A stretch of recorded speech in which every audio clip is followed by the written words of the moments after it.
a disciplina eclesiástica, né? Então, só lembrando, nós falamos que há 3 razões para que isso aconteça. A salvação do pecador, nós vimos isso. A proteção e pureza da igreja, nós quase finalizamos isso, né? E o último ponto seria a glória de Deus. Então, nós paramos na proteção e pureza da igreja, ou seja, a disciplina é um instrumento na vida da igreja para protegê-la do pecado, né? E para a pureza com relação ao pecado. É interessante falar da disciplina protegendo a igreja, a congregação. Por quê? Porque você vai ver na Escritura que a ira de Deus recai sobre a igreja por causa do pecado, de pecados não tratados. Então, quando você tem no seio da igreja um pecado público, algo notório, e que a igreja não faz nada, não toma nenhuma atitude com relação a salvar aquele pecador, a corrigi-lo, mas com o objetivo de salvar o pecador, proteger a igreja do pecado, da ira de Deus e conservando a pureza da igreja e a glória de Deus que a gente vai ver. E por que isso? Porque a ira de Deus recai sobre a igreja, com pecados não tratados. A gente vê isso na Escritura, lá em 1 Coríntios, abram aí 1 Coríntios, capítulo 11, 1 Coríntios, capítulo 11, verso, a gente citou aqui, é o caso da ceia, nos versos 30 a 34, você percebe ali que a igreja estava tratando a ceia de forma indevida. Não eram todos da igreja, mas um grupo, ok? E as pessoas até se embebedavam na hora do culto, porque o que acontece? Nesse tempo, a ceia do Senhor, o momento da ceia do Senhor, era acompanhada, era precedida de uma refeição comunal. Naquele tempo era assim. E aí você vê Paulo falando que uns viam matar fome, outros se embebedavam, e estava virando uma balbúrdia no seio da igreja. E aí o que acontece? A igreja não toma nenhuma atitude. Não toma nenhuma atitude, ninguém resolve a situação, chama as pessoas à responsabilidade, corrige o pecado, e aí houve a necessidade de Deus agir no meio da congregação. E como é que Deus agiu? Ele diz assim: eis a razão porque há entre vós muitos fracos e doentes e não poucos que dormem. Essa expressão aí, fracos e doentes, não poucos que dormem, é porque as pessoas estavam morrendo na igreja. E essas mortes e essas doenças na igreja era a mão de Deus com relação ao pecado do povo que estava corrompendo a ceia do Senhor. Mas nós temos também um outro exemplo de pecado no seio da igreja não tratado e que a ira de Deus cai sobre toda a igreja. Abra aí Números. Eu citei isso hoje pela manhã, Números capítulo 16, a rebelião de Corá, Datã e Abirão. Então eu vou ler picado, não vou ler todo o texto, vou ler primeiro os versos de 1 a 3. Diz assim: Corá, filho de Izar, filho de Coate, filho de Levi, tomou consigo a Datã e Abirão, filho de Eliabe, Aon, filho de Pelete, filho de Ruben. Levantaram-se perante Moisés com 250 homens dos filhos de Israel, príncipes da congregação eleitos por ela, varões de renome. E se ajuntaram contra Moisés e contra Arão, e lhes disseram: basta, pois que toda a congregação é santa, cada um deles é santo, e o Senhor está no meio deles. Por que, pois, vos exaltais sobre a congregação do Senhor? Na realidade, eu de manhã acho que até fiz uma confusão desse texto com um outro texto, que eu acho que é de Josué, um outro texto que a gente vai citar, porque acho que é de Josué. Foi o pecado de Acã, Isso. Que eles guardaram coisas que não deveriam guardar dos despojos dos inimigos. Aqui, o que você está vendo? Você está vendo a rebelião no meio do povo de Deus. Rebeldia. Eles estão se levantando contra o Senhor porque não estão aceitando a liderança de Moisés. Aí lá nos versos 12 a 19 ele diz assim: mandou Moisés chamar Datã, Abirão, os filhos de Eliabe, porém eles disseram: não subiremos. Porventura é coisa de só menos que nos fizesse subir de uma terra que mana leite e mel, para fazer-nos morrer neste deserto? Senão que também queres fazer-te príncipe sobre nós? Nem tampouco nos trouxeste a uma terra que mana leite e mel, nem nos deste campos e vinhas em herança. Pensa que lançarás pó aos olhos desses homens? Pois não subiremos. Então Moisés girou-se muito e disse ao Senhor: não atentes para a sua oferta, nenhum só jumento levei deles, e nenhum deles fiz mal. Disse mais Moisés a Corá: tu e todo o teu grupo, ponde-vos perante o Senhor, tu e eles, Arão, e amanhã. Tomai cada um o seu incensário, e nele pondes incenso. Trazei cada um o seu perante o Senhor. 250 incensários também, tu e Arão, cada qual o seu. Tomaram, pois, cada qual o seu incensário. Neles puseram fogo, sobre eles deitaram incenso, e se puseram perante a porta, tendo a congregação, com Moisés e Arão. Corá fez ajuntar contra eles todo o povo à porta da tenda da congregação. Então a glória do Senhor apareceu a toda a congregação. Verso 20 a 26. Disse o Senhor a Moisés e Arão: apartai-vos do meio desta congregação, e eu os consumirei no momento. Mas eles se prostraram sobre o seu rosto e disseram: ó Deus, autor e conservador de toda a vida, acaso por pecar um só homem indignar-te-ás contra toda essa congregação?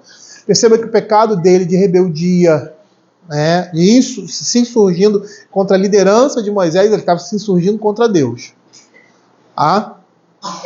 Contaminou toda a congregação. Veja no verso 19 que Corá fez ajuntar todo o povo à porta da tenda da congregação.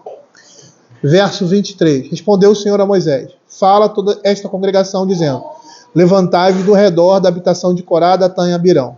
Então se levantou Moisés e foi a Datã e Abirão, e após eles foram os anciãos de Israel. E disse à congregação: desviai-vos, peço-vos, das tendas desses homens perversos, e não toqueis nada do que é seu, para que não sejais arrebatados em todos os seus pecados. Aí lá no verso 41, vamos pular lá para o verso 41. Então, o que aconteceu? Aconteceu que a rebeldia deles levou à sedição do povo. Eles se insurgiram contra o Senhor, na pessoa de Moisés.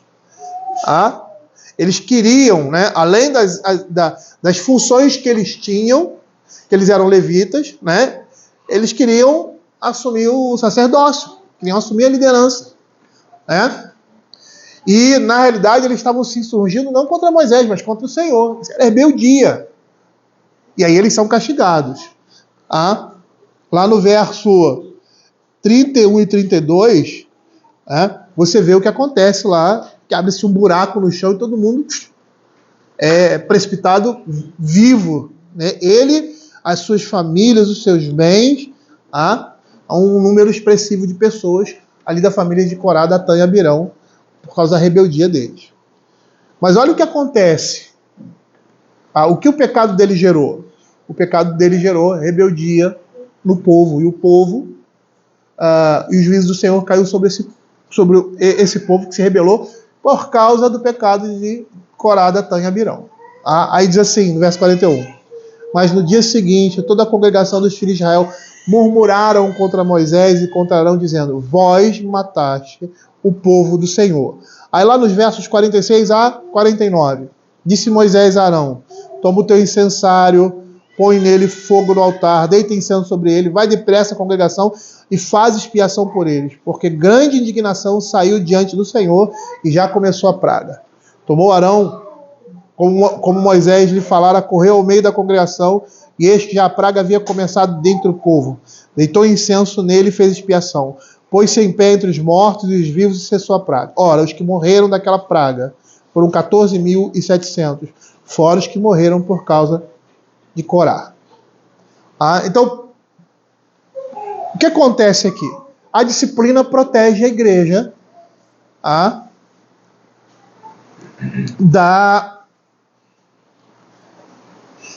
como é que chama? A palavra me fugiu. Mas das consequências do pecado. O pecado foi da Corá, Datã e Abirão. Perceba que Moisés falou: Senhor, você vai trazer juízo sobre toda a congregação por causa do pecado de um homem. Mas por quê? Porque o pecado dele contamina outras pessoas. Então, se não houver correção, se não houver disciplina, a coisa se alastra, a coisa toma proporções. E perceba que depois do pecado de Corá, Datã e Abirão, ainda essa semente de rebeldia estava presente na vida do povo. E que precisou, mais uma vez, de Deus trazer juízo para que o pecado cessasse, para que as consequências com relação a esse pecado tivessem um freio.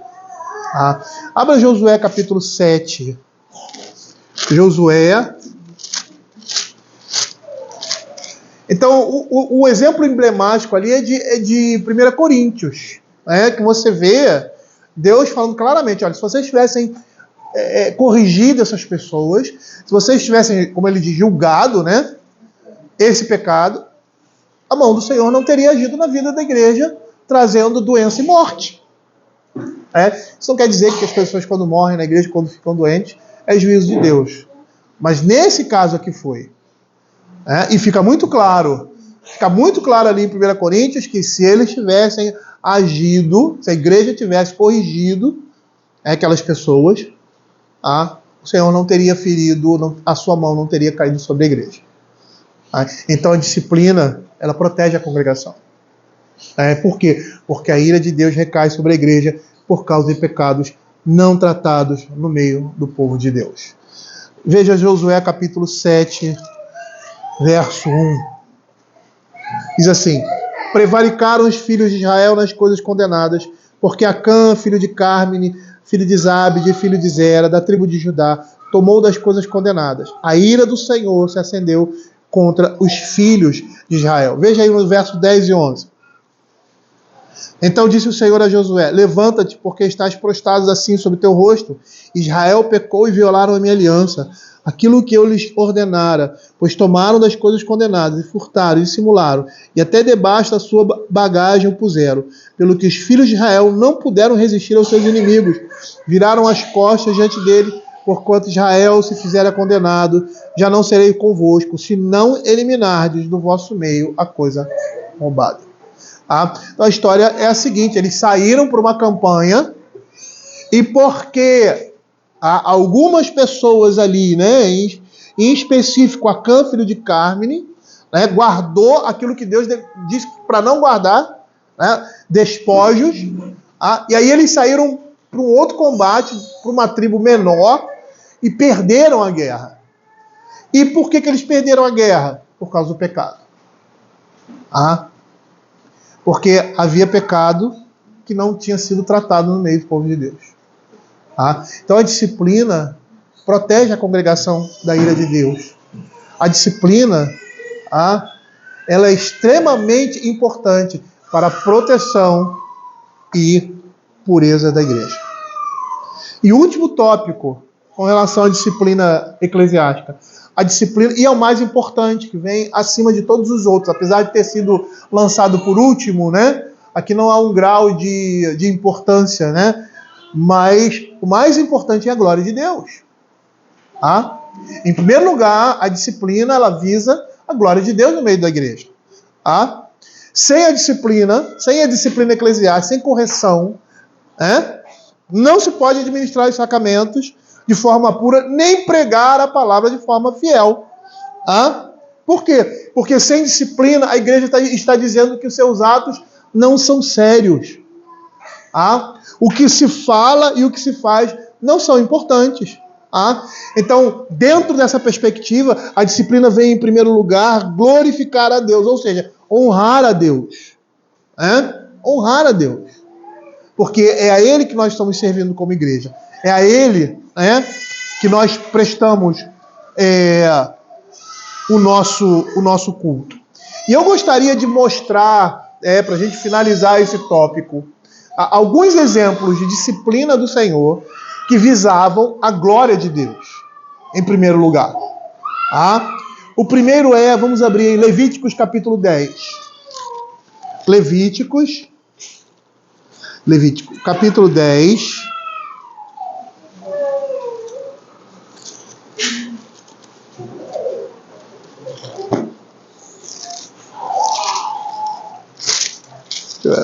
Pronto. Levítico capítulo 10, dos versos 1 até o verso 7. Na realidade, o que acontece aqui em Levíticos capítulo 10 começa no capítulo 9. Aí a gente só consegue entender o capítulo 10 pelo capítulo 9. Então, a gente vai ver os versos 1 e 2, que fala sobre o pecado de Nadab, Abiú, filhos de Arão. Eles eram sacerdotes. Nadab e Abiú, filhos de Arão, tomaram cada um incensário e puseram neles fogo e sobre este incenso e trouxeram fogo estranho perante a face do Senhor, o que Deus não lhes ordenara. Então saiu fogo de diante do Senhor e os consumiu. Morreram perante o Senhor. E falou Moisés a Arão: isso é o que o Senhor me disse: mostrarei a minha santidade naqueles que se chegam a mim e serei glorificado diante de todo o povo. Porém Arão se calou. Então Moisés chamou a Misael, a Eusafã, filhos de Zuel, tio de Arão, e disse-lhes: chegai, tirai vossos irmãos diante do santuário para fora do arraial. Chegaram, pois, e os levaram nas suas túnicas para fora do arraial, como Moisés tinha dito. Moisés disse a Arão e a seus filhos Eleazar e Tamar: não desgrenhei os cabelos, nem rasgueis as vossas vestes, para que não morrais, nem venha grande ira sobre toda a congregação. Mas vossos irmãos, toda a casa de Israel, lamentam o incêndio que o Senhor suscitou. Não saireis da porta da tenda da congregação, para que não morrais, porque está sobre vós o óleo da unção do Senhor. E fizeram conforme a palavra do Senhor. O que está acontecendo aqui? No capítulo 9, Deus se manifesta de forma especial quando se prepara o altar para se oferecer ao Senhor. E lá no verso 23 e 24 do capítulo 9, diz assim: então entraram Moisés e Arão na tenda da congregação, e saindo abençoaram o povo, e a glória do Senhor acendeu todo o povo. E eis que saindo fogo de diante do Senhor, consumiu o holocausto, a gordura sobre o altar, o que vendo o povo jubilou-se e prostrou-se rosto em terra. O que está acontecendo aqui? Eles estavam oferecendo um sacrifício ao Senhor, e desceu o fogo do céu e consumiu aquele sacrifício. Então, o que esses sacerdotes deveriam ter feito? Aquele fogo era um fogo santo. Então, eles deveriam ter pego aquele fogo, a brasa daquele fogo, e, na hora de oferecerem o sacrifício, utilizarem aquele fogo que era da parte do Senhor. Mas eles não fizeram isso. Eles deveriam ter feito isso, porque aquele altar era um altar santo, era um altar separado para o Senhor, e as ofertas seriam queimadas, e não era qualquer tipo de fogo que deveria acender aquele altar. Era o fogo que o Senhor tinha dado da parte dele. Tanto que no capítulo 10, no verso 11, ele diz que eles trouxeram um fogo estranho. Por que é um fogo estranho? Porque não era aquele fogo que foi descido do céu. Deus providenciou de forma extraordinária aquilo que seria o instrumento para queimar o sacrifício que lhe agrada. E aí o que os sacerdotes? Eles eram sacerdotes. Eles eram separados para isso. O que eles fizeram? Eles negligenciaram aquilo ali. E trouxeram fogo, não sei de onde eles trouxeram esse fogo, queimaram em lenha, sei lá, né? Acenderam fósforo, não tem fósforo naquela época, mas eles deveriam entender que o fogo que deveria consumir o altar era um fogo santo. E o que acontece com eles? Vem a retribuição divina, e a retribuição divina vem de forma imediata, porque eles se recusaram a seguir a orientação divina. E a situação deles se torna mais lamentável ainda, porque lá em Êxodo capítulo 24, verso 1, 9 e 10, você percebe que eles sobem, Moisés e Arão sobem no monte, porque o Senhor chama esses homens, que eram homens separados, sacerdotes, levitas, para subirem com Moisés e Arão. Eles ficam em um determinado lugar e Moisés e Arão sobem num plano mais alto. De toda a congregação eles foram separados para isso. Lá no verso 1 diz assim, diz também, Êxodo 24, diz também Deus a Moisés: sobe ao Senhor tu, Arão, Nadab e Abiú e 70 dos anciãos de Israel, e adorai de longe. Então eles foram aqueles que se aproximaram do Senhor, ou seja, eles foram separados para isso. de toda a congregação. Então a responsabilidade sobre eles com relação às ordenanças e aos mandamentos do Senhor era maior ainda. Então o pecado deles se tornou mais grave e a necessidade de punição para que a glória de Deus se manifestasse, para que o temor a Deus se manifestasse no meio da congregação, veio a correção e a disciplina de forma imediata. E é interessante porque a disciplina que busca a glória de Deus traz temor aos homens. E isso se demonstrou necessário por causa da violação dos mandamentos do Senhor. Uma segunda situação que também demonstra-se claramente a disciplina de Deus para estabelecer a sua glória, ou seja, para glorificar, para honrar o Senhor, se encontra em 2 Samuel, abram aí, 2 Samuel, capítulo 6, verso de 1 a 9.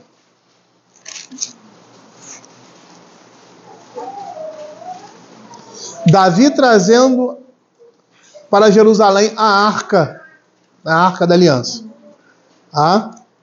Então essa arca da aliança é roubada, lembram que Eli é morto por causa disso, e essa fica entre os filisteus por um tempo, depois vai para Gileade, eu acho, que não me engano, fica um tempo lá, mas o lugar dela não seria ali, seria em Jerusalém, especificamente ali no templo que ia ser feito, no lugar em que Deus estabeleceu para adoração, e holocausto e sacrifícios.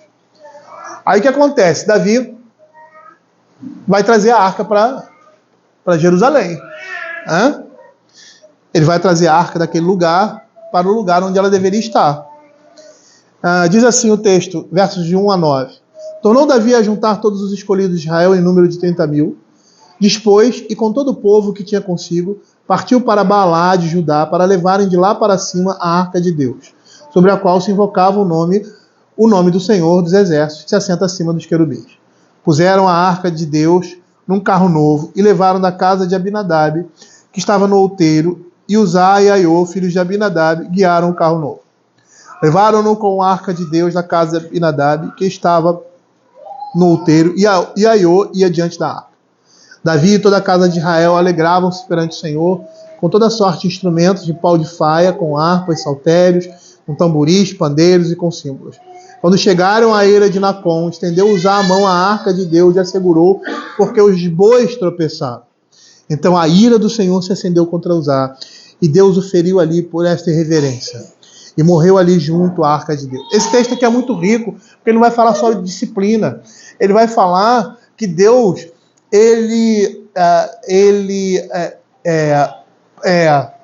dá prioridade.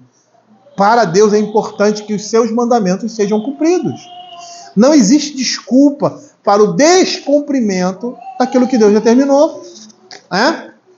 Então vou explicar aqui com mais detalhes esse texto. Verso 8. Desgostou-se Davi porque o Senhor irrompera contra Uzá e chamou aquele lugar Pérez Uzá até o dia de hoje. Temeu Davi ao Senhor naquele dia e disse: como virá a mim a arca do Senhor?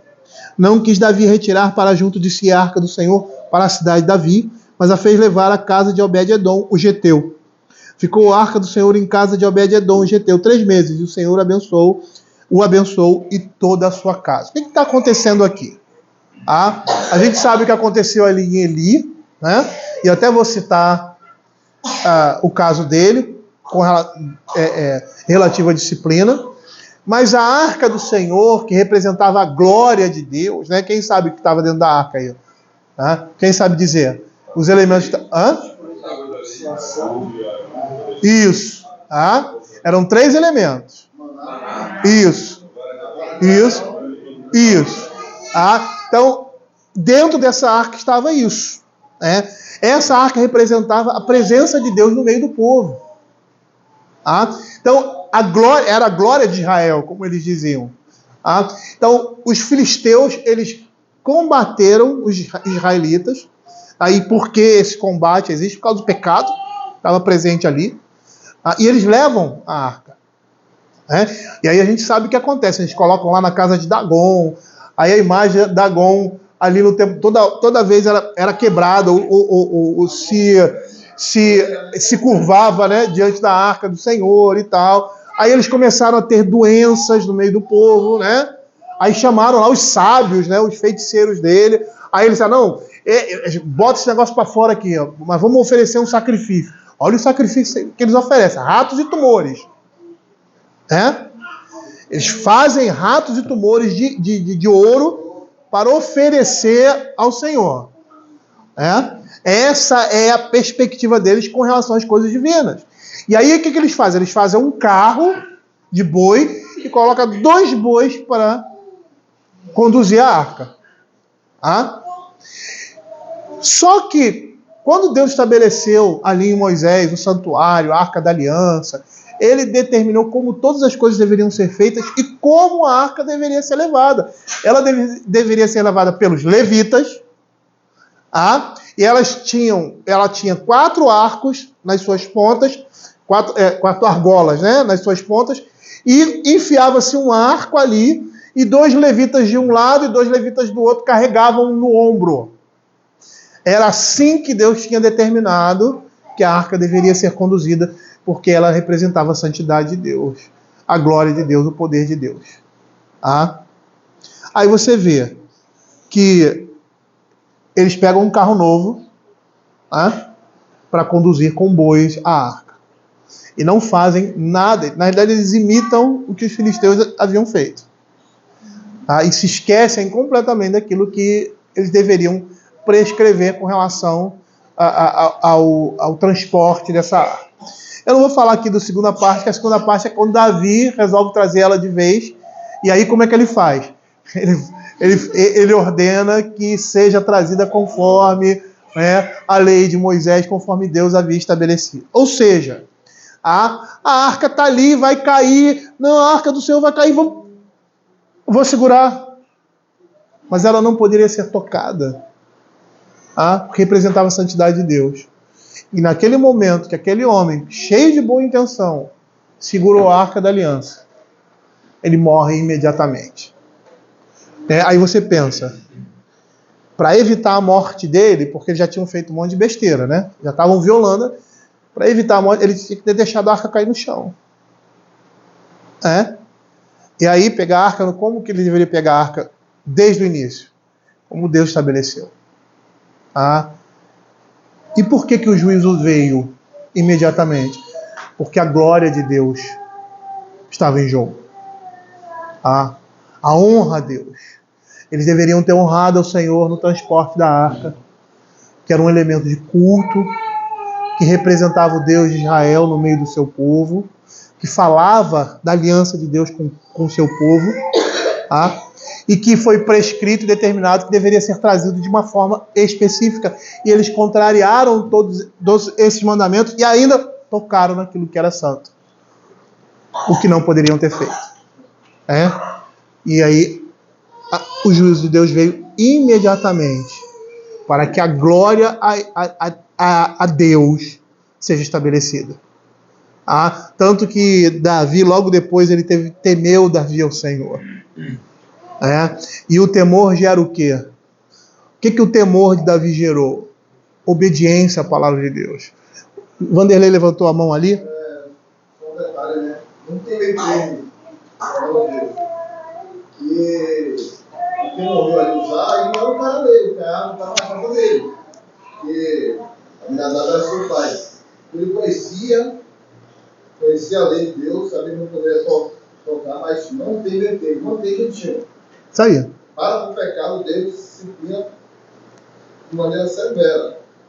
E o compositor, uma voz falou que ele considerou usar o chão, que a mão dele era menos, mais digna do chão. Não, o próprio Deus estava derrubando a arca para destruir o povo, dizendo que essa não era a maneira correta para se conduzir, para que daí buscar o Senhor, e por dar o jeitinho, não cometer minha mão, Deus dominou.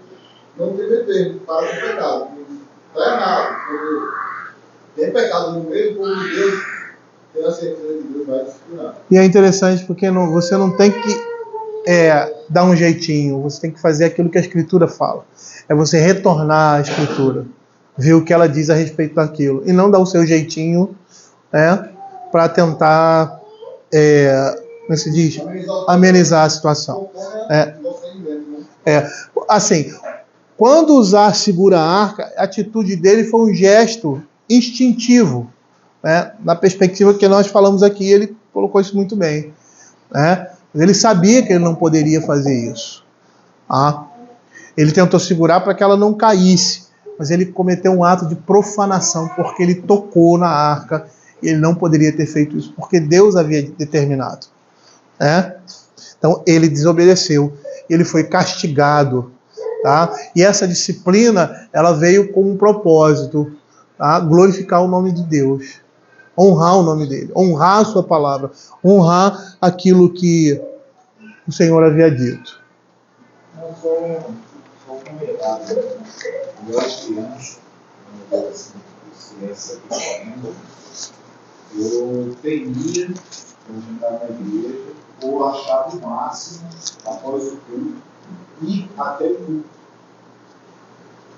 Porque era um local que ia ser onde a palavra de Deus. Então, como criança, meus pais me ensinaram que chegar no culto não era um local de brincadeira, é um local muito, muito sério. E eu lembro que eu tinha medo de chegar ali naquela área do culto, porque ali estava sendo pegada a palavra. Isso pode parecer, às vezes, para alguns, para a cabeça de hoje, meio banal, mas não é não, isso é muito sério. Muito sério.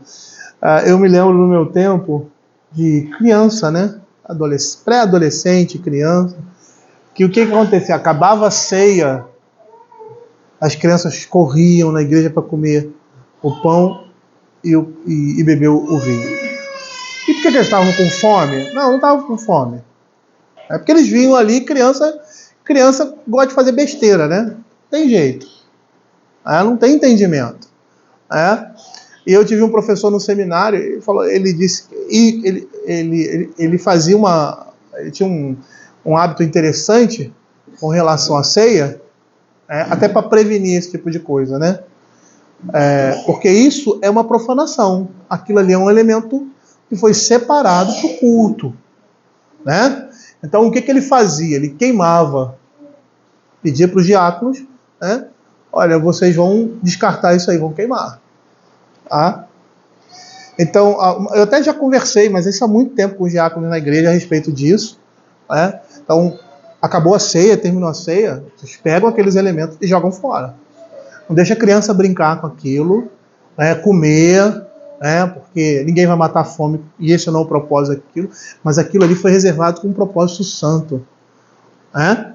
E a gente tem que ter esse temor com relação às coisas que nós usamos, que representam, que estão relacionadas aos ritos, aos sacramentos da igreja. Porque dessa forma a gente está profanando um elemento extremamente importante, que é a ceia do Senhor. Deixar os nossos filhos lá para frente, isso não acontece na nossa igreja, mas acontece em outras igrejas. Eu sei que quem é presbiteriano aí, quem é presbiteriano de muito tempo, já vivenciou isso aí. Acabar o culto, as crianças correm lá, aí pegam, bebem, e comem. Às vezes os próprios diáconos dão. Quer dizer, o que você está dizendo com essa atitude? O que você está dizendo daquele elemento ali que naquele momento representava o corpo e o sangue do Senhor Jesus, e agora a gente não vai queimar como o meu professor fazia na igreja dele. Mas o que a gente vai fazer? Vai pegar e vai jogar fora. Não permitir que os nossos filhos brinquem com isso. Porque, desculpa, Porque qual é o relacionamento que eles vão ter com esse rito? Vai ser um rito vai ser uma atitude de respeito, vai ser uma atitude de temor diante do Senhor. O pão continua sendo pão, o vinho continua sendo vinho. Nós não somos católicos, que dizem que viver o sangue e o corpo de Cristo. Um simbolismo. Vai um pouco mais além do que isso, que é o meio de graça. Mas continua sendo pão, continua sendo, mas foi usado com esse propósito. Então nossos filhos não podem brincar com esse tipo de coisa. Né? Então a gente tem que pegar, jogar fora, descartar, né? E tratar com reverência. Né? Não porque faz parte do culto a Deus. Simone. Eu lembrei do Alfredo contando que uma das coisas que ele não admitia é que se brincassem com a pregação. Né? Aí um dia acabou tudo, e ele, pra quem não conhece, ele é uma pessoa muito brincalhona, né? E aí acabou tudo, o pessoal foi cumprimentar ele e alguém da igreja disse: ficou fumando aí, pastor. Aí dizendo que pregou mal, alguma coisa assim. E aí, na mesma hora, ele fechou a cara e ele falou: isso é brincadeira. A pregação não é brincadeira. O dia do Senhor, o culto não é brincadeira. Ele até vai ter o segundo momento. Quer dizer, mostra pra gente o quanto a gente tem perdido Aham. a reverência. Quando a Páscoa, Último. Quando a Páscoa foi instituída no Velho Testamento. lá no Egito, né? O Senhor ele prescreveu: vocês vão clamar a Páscoa, acabou a Páscoa, vocês precisam fazer o juramento. O período que se sobrar, queima. Então esse é o princípio que é virar, nós não queimamos. Acabou a da ceia, por separado. É pão divino, não mudou. Mas quando se separa, faz oração, se dedica àquele momento específico ali, anunciando se é sempre o Senhor, acabou, o que sobrou, está. Porque deixa de ser comum. Né? Deixa de ser comum. Não é mais comum. Ele foi usado para uma destinação, ou seja, para o culto a Deus. Né? Então deixa de ser comum nesse sentido. Né? Um outro... Fala. Não, essa questão da arte que você falou, que ele foi convidado, a gente pode considerar a morte como uma espécie de disciplina? Também. Né? A morte em si já é uma disciplina por causa do pecado. Do pecado original. Mas muitas vezes doença, morte. É uma disciplina direta da parte de Deus. É porque todo mundo morre, todo mundo fica doente, né? Às vezes você não dá para, né? Não, essa pessoa ficou doente porque pecou, né? Aí você vê, por exemplo, o próprio Senhor Jesus curando determinadas pessoas, e no caso de alguns cegos, algumas pessoas, ele dizia: não vai, não peque mais, para que não te aconteça coisa pior. E por outro lado, ali no século, em João capítulo 9, né? Os discípulos: Senhor, esse homem é cego. Quem pecou? O pai dele ou a mãe dele? Os pais ou ele mesmo? Não, ninguém pecou. Então existem doenças que são originárias de pecado, todas são do pecado original. Outras não, que são coisas naturais da vida, né? Por causa da degradação do pecado na humanidade. Mas são instrumentos também de Deus, na mão de Deus, para exercer também a disciplina. E o último exemplo seria Atos capítulo 5, verso 5 e 11, né?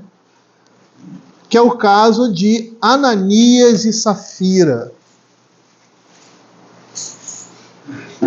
A gente sabe do problema de Ananias e Safira, a igreja ali, né, passando perseguição, e as pessoas entregavam os seus bens aos apóstolos para ajudar esses irmãos, né? E aí você tem ali a oferta de Barnabé, que era um homem rico, e aí oferece lá, vende um campo e dá. E aí Ananias e Safira olha aquilo ali: eu vou fazer isso também, né? Mas o que acontece ali? Eles dizem que vendem um campo, mas eles retêm uma parte do preço, mas eles disseram que tinham dado todo o valor ao Senhor. E aí Pedro diz assim: pô, se você tivesse conservado, isso seria teu. Você não tem obrigação de dar. Entende? Se você tivesse conservado esse campo seria seu. Por que você mentiu para o Espírito Santo? O verso 5 diz assim: ouvindo essas palavras, Ananias caiu e expirou, sobrevindo grande temor a todos os ouvintes. Ele foi, na mesma hora, ele foi disciplinado. E foi disciplinado com a morte. Aí no verso 11, o que aconteceu com essa disciplina? Sobreveio grande temor a toda a igreja e a todos quanto ouviram a notícia desses acontecimentos. Qual foi o fruto da disciplina? Primeiro, a glória de Deus. Pedro diz claramente, você mentiu contra o Espírito Santo, você não precisava fazer isso, era seu. Né? Por que você mentiu ao Espírito Santo? Ele queria aparecer, sei lá o que ele queria. Né? Sei lá o que passava na cabeça de Ananias, né? E aí o que acontece? Naquele momento, que era um momento crucial, a igreja estava caminhando, estava iniciando, o juízo de Deus foi repentino, momentâneo, imediato. E qual é o propósito disso? Gerar temor na igreja. Gerou temor na igreja. E aí você percebe que Deus não tolera engano contra si e contra o seu povo. E aqui a gente tem uma situação bem particular, que é o início do ministério da igreja. O início do ministério da igreja. E o nome de Deus foi glorificado com o seu juízo sobre o pecado dessas pessoas. Então o que você vê com a disciplina do Senhor? Você vê a salvação do pecador, porque aquele que está em pecado está sendo advertido, e se ele reconhece o pecado dele, a própria Escritura vai dizer que ele é salvo do seu pecado. Protege a igreja da ira de Deus, traz pureza à igreja, porque o Deus da igreja é santo, ele exige santidade de nós, e busca a glória de Deus. Esses são os 3 elementos mais marcantes da disciplina. Buscar a glória de Deus, salvação do pecador e a pureza da igreja de Cristo. Eu gostaria só de terminar abrindo 1 Timóteo capítulo 5, verso 19 a 20. Quando ele fala da disciplina dos líderes da igreja. Em primeiro lugar, ele diz que não se pode aceitar denúncia contra um presbítero que não seja de duas ou mais testemunhas. É interessante isso porque uma palavra, um testemunho só era ratificado quando mais de uma pessoa confirmava aquilo. Então, se por exemplo eu desse um testemunho de um presbítero, no caso, eu falar, ele fez isso, a minha palavra não valia. Até para salvaguardar a igreja de calúnias e a liderança da igreja. Então, isso não era só no seio da igreja, era institucional na sociedade. Não se aceitava denúncia sobre ninguém que não tivesse 2 ou mais testemunhas. Porque aí ia ficar fácil, né? O que a gente vê hoje aí, principalmente no meio da política, né? As pessoas falam um monte de coisa. Aí fala, porque ele roubou, porque ele fez isso, porque ele fez aquilo, porque ele fez aquilo. Aí aparece no jornal, aí o cara não fez nada daquilo. Até hoje, a gente vai entrar com um processo administrativo contra alguém, aí chama 2 testemunhos lá no... Olha assim, isso. Qualquer documento que você assina, você tem... por quê? Para confirmar, para... como se diz? Validar como verdadeiro aquilo que está sendo dito, porque senão é farra, né? Eu falo o que eu quiser e tá bom, e aí eu vou ser acusado de uma coisa que uma pessoa falou, o cara não gosta de mim, está inventando mentira, está aumentando, né? Então, com relação a presbíteros, a líderes da igreja, não só a líderes, né, mas em especial, chamando a atenção para isso, a Escritura vai dizer, não haverá denúncia se não houver 2 ou 3 testemunhas que confirmem um fato. Aí ele continua, quanto aos que vivem no pecado, repreende-os na presença de todos, para que também os demais temam. E é interessante porque quando essas coisas acontecem, acontece o que está acontecendo no nosso país, impunidade. Quando não existe disciplina, quando não existe freio, quando uma pessoa sabe que ela vai cometer um delito, um crime, vai fazer alguma coisa errada e não vai ser punida por causa disso, ela é reincidente, ela faz de novo. E não só isso. Aquelas pessoas que estão ao redor, elas vão falar e falar assim, ele faz, eu vou fazer também. Tá? E cria-se um clima de impunidade no meio de uma congregação, no meio do povo de Deus, e aquilo que era santo torna-se completamente corrompido, depravado. Tá? Então a disciplina, ela freia o pecado, ela tem esse propósito, trazer pureza à igreja e glorificar o nome do Senhor.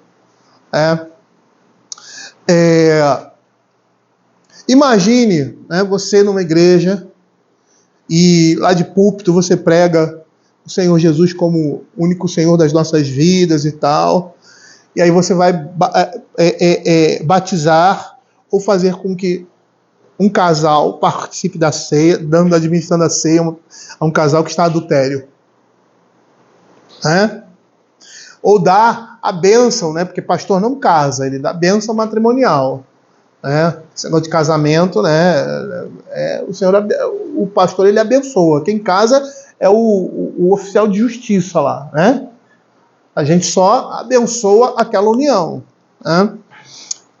Imagine, você dá a bênção matrimonial, você é uma igreja que prega Cristo, fala sobre a salvação, aí você dá a bênção matrimonial para um casal que está em julgo desigual, e aquela pessoa está em julgo desigual porque ela se colocou em julgo desigual, sabendo que era pecado.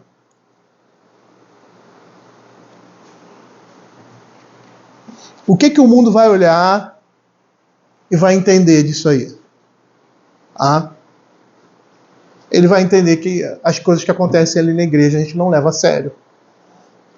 Não leva a sério. E é assim que o mundo olha. É assim que o mundo olha. É assim que nós olhamos. E é assim que é. Quando a disciplina ela não é aplicada no seio da igreja, nós estamos dizendo que aquilo que a gente faz, aquilo que a gente fala, a gente não leva a sério. Eu queria terminar com 1 Samuel, capítulo 2, versos de 27 a 29, que fala sobre Eli.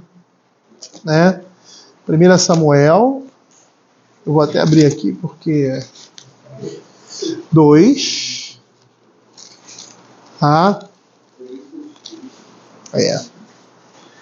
os versos 27 a 29,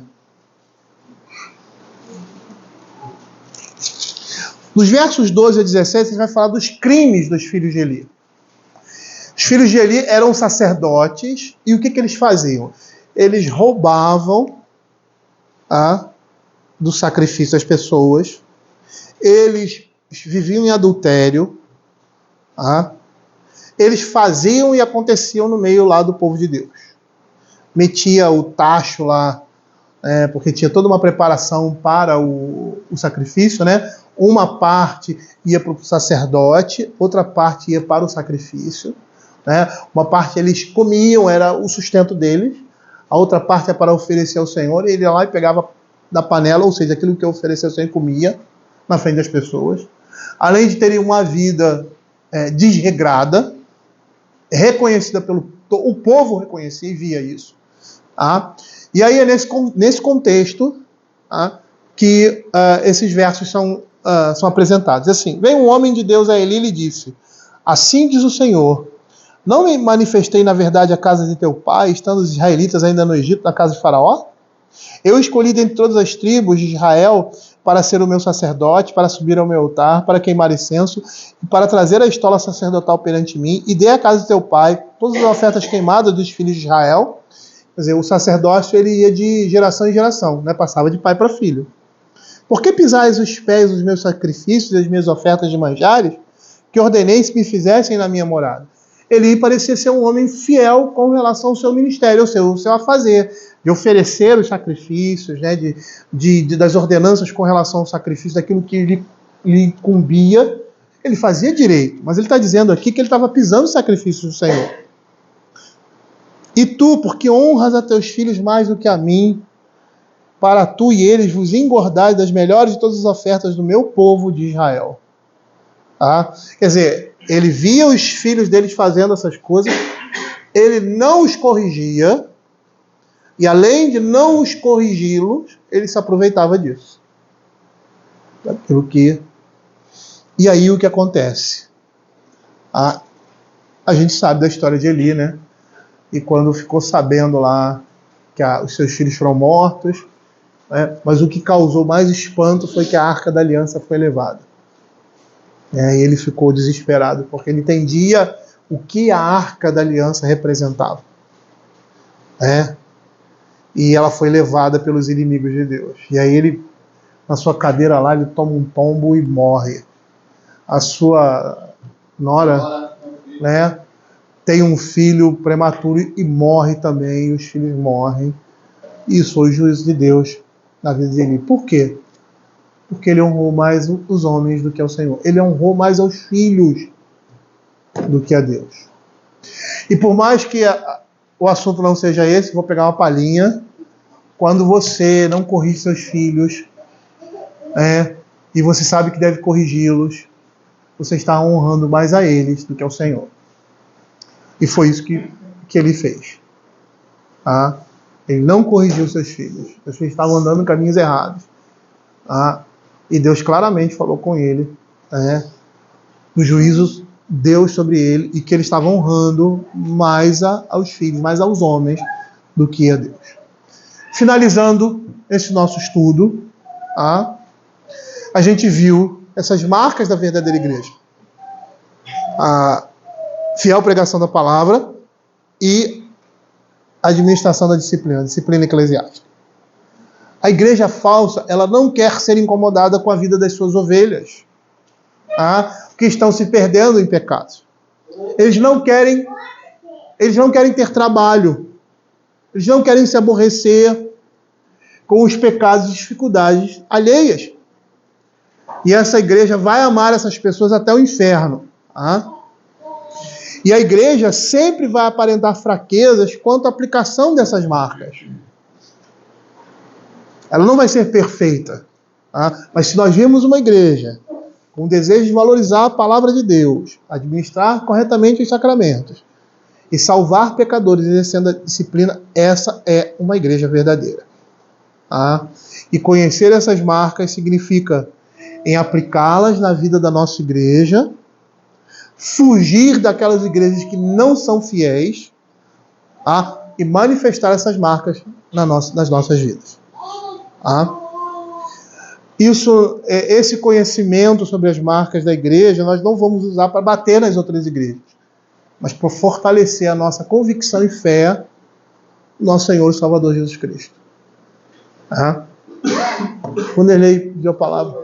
A história da igreja, da igreja, né?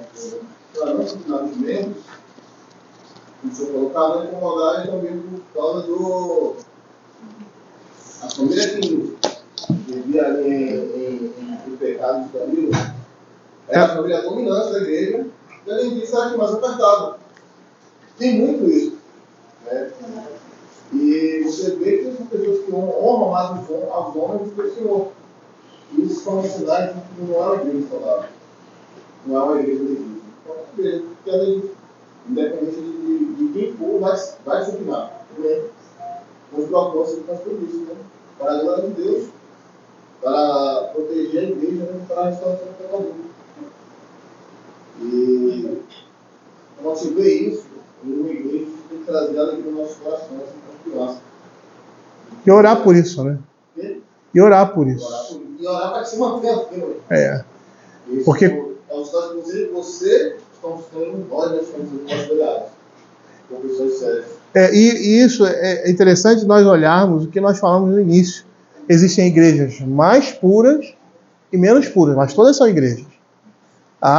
E aquelas igrejas que abandonam, né, esses princípios, elas se tornam sinagoga de Satanás. Às vezes você vê uma igreja da sua denominação, né?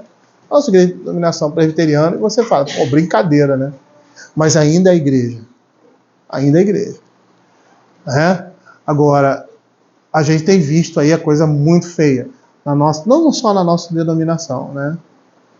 Igrejas de denominações históricas são as denominações mais sérias, né, mais significativas, não que as não históricas não sejam, né, ou as que surgiram agora, estão surgindo agora, né, mas as denominações históricas, já disse, tem uma história, né, de ensino da palavra de Deus, de seriedade com relação às coisas do reino de Deus, né, e aí você vê determinadas igrejas dessas denominações andando aí de tal forma que você chega a dizer assim, cara, isso aqui não é igreja, isso não é igreja presbiteriana, isso aqui não é igreja verdadeira, não.